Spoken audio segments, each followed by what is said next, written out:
Nombre del Padre, del Hijo y del Espíritu Santo. Amén. Del libro de Esdras. En aquellos días el rey Darío escribió a los jefes de la región del otro lado del río Éufrates: dejen que el gobernador y los dirigentes de los judíos reconstruyan el templo de Dios en su antiguo sitio. Estas son mis órdenes acerca del proceder de ustedes con los dirigentes de los judíos, en lo que se refiere a la reconstrucción del templo de Dios. Con los impuestos de la región del otro lado del río, destinados al rey, se les pagarán puntualmente los gastos a esos hombres, para que no se interrumpa el trabajo. Yo, Darío, he promulgado este decreto para que se cumpla a la letra. Así los dirigentes de los judíos avanzaron con rapidez a la reconstrucción del templo, alentados por las palabras de Ageo y de Zacarías, hijo de Idó, y llevaron a cabo la reconstrucción conforme a lo mandado por el Dios de Israel y por Ciro, Darío y Artajerjes, reyes de Persia. El templo se terminó el día 3 del mes de marzo del año sexto del reinado del rey Darío.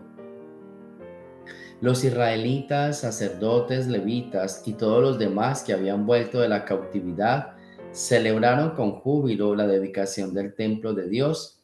Para la dedicación del templo ofrecieron 100 toros, 200 carneros, 400 corderos y, como sacrificio por el pecado de todo Israel, 12 machos cabríos, conforme al número de las tribus de Israel.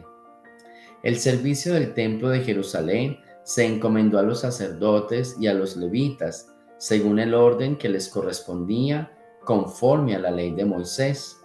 Los israelitas que habían vuelto de la cautividad celebraron la Pascua el día 14 de abril. Todos los sacerdotes y los levitas se habían preparado para celebrarla y estaban puros. Inmolaron pues la víctima pascual para todos los que habían vuelto de la cautividad, para sus hermanos los sacerdotes y para sí mismos. Palabra de Dios. Bien, esta lectura nos habla de cómo se reconstruyó el templo, y una palabra que podemos ir rescatando es la disposición especialmente del rey Darío y de los otros reyes, para que se reconstruya el templo lo más rápido posible y no paren las obras y el pueblo de Israel quede contento, pueda celebrar, ¿sí? Esa palabra es la disposición para que los demás puedan estar bien. Yo creo que hoy podemos hacer una revisión en nuestra vida espiritual, y es si nosotros nos disponemos para que los demás estén bien. De vez en cuando me gusta a mí enseñar, por ejemplo, en la vida de pareja, que uno tiene que preguntarle a su pareja: ¿estás bien? ¿Te sientes bien? Es una pregunta que pocas veces se hace, y es que yo me dispongo para que los demás estén bien, yo me dispongo para que los demás se sientan bien. Entonces la pregunta es: ¿cómo están los demás? ¿Se sienten bien? ¿Están bien? Me estoy disponiendo, estoy colocando todo de mí, todos mis esfuerzos para que ellos se sientan bien, ¿sí? Yo creo que es bien bonito y a todos nos encanta ver a una familia feliz, ver a una familia celebrando. Entonces, yo creo que tenemos que aprender a ser como ese rey Darío, de disponernos. Y lo digo ¿por qué? Porque es que a veces nosotros, en vez de disponernos para que seamos felices, como que le complicamos la vida a los demás. Le complicamos como con ciertos requisitos, como con ciertos mandos, como con ciertos bloqueos que obstruyen la felicidad. A veces uno dice: todo sería tan feliz si de pronto estuviéramos juntos, si todos llegaran, si todos colaboraran, si nos permitieran estar a todos. Pero a veces los seres humanos se complican, entonces por alguna cosa se enojan y no asisten quizás a una fiesta o a una reunión, por alguna cosa se enojan y se salen del grupo, de su WhatsApp, por alguna cosa se molestan y entonces ya no participan, ya no colaboran. Entonces, hey, hay una frase que dice: ser feliz es tan fácil, hacer feliz a alguien es tan fácil, pero uno se complica tanto la vida, uno se la complica tanto. Entonces, con esta lectura podemos reflexionar es si nosotros nos estamos disponiendo ¿Cuál es nuestra disposición? ¿Para qué? Para que los demás sean felices, para que los demás puedan celebrar. El rey se dispuso y esa disposición del rey ayudó a que todo un pueblo celebrara la Pascua nuevamente, construyera el templo, reconstruyera el templo nuevamente. Entonces, vamos a disponernos nosotros también para que nuestra familia sea feliz. Vamos a disponernos para que nuestro grupo, nuestro trabajo, nuestros amigos podamos celebrar. ¿Qué tienes que aportar tú? ¿Qué tienes que dar tú para que todo un grupo, una familia, una comunidad se sienta feliz, sea feliz y celebre esa felicidad con todos?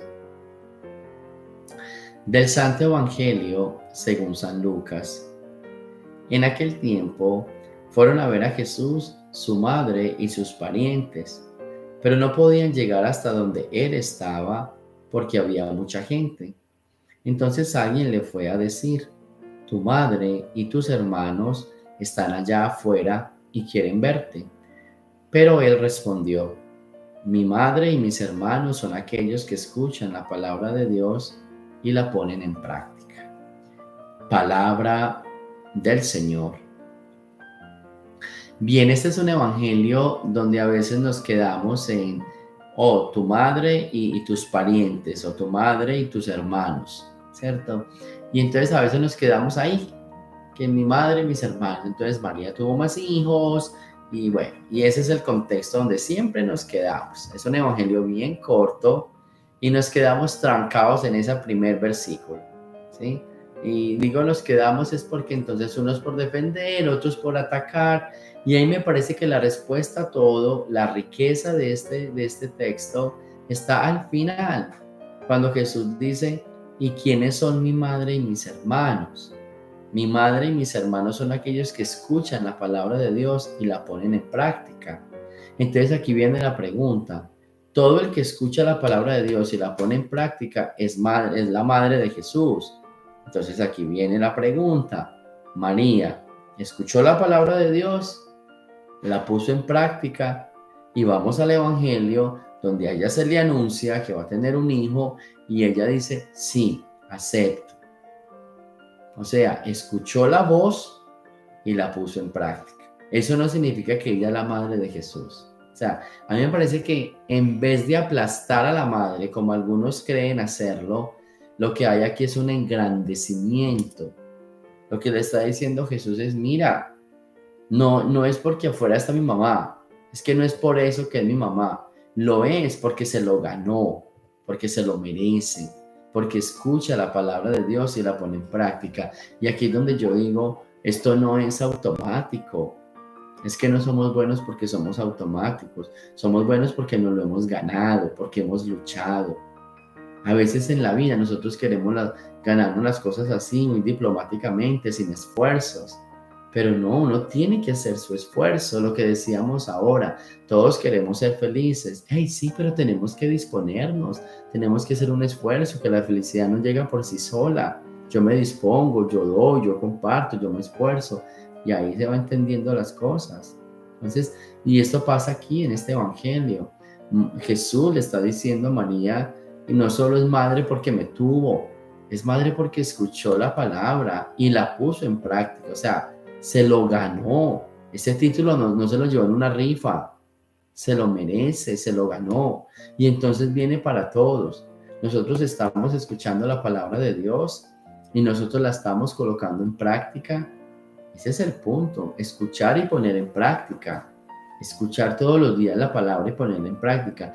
No basta solo con escucharla. Creo que yo lo he dicho varias veces. Hay gente que dice: oh, yo escucho la reflexión del padre tal, yo todos los días escucho la reflexión del padre tal, yo pongo el canal tal.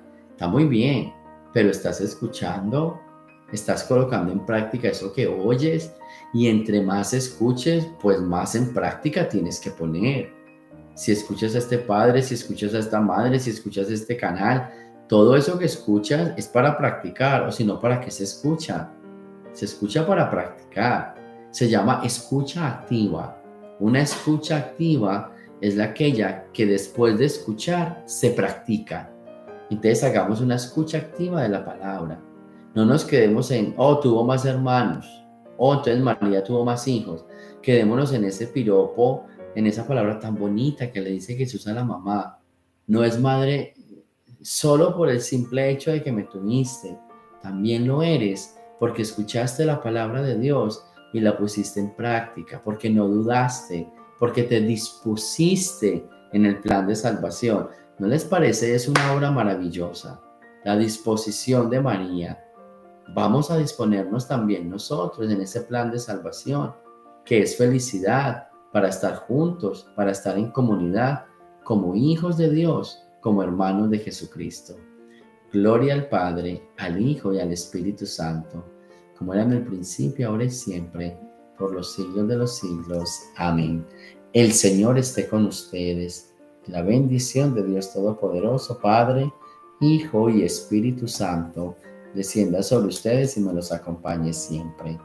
Jesús, María y José.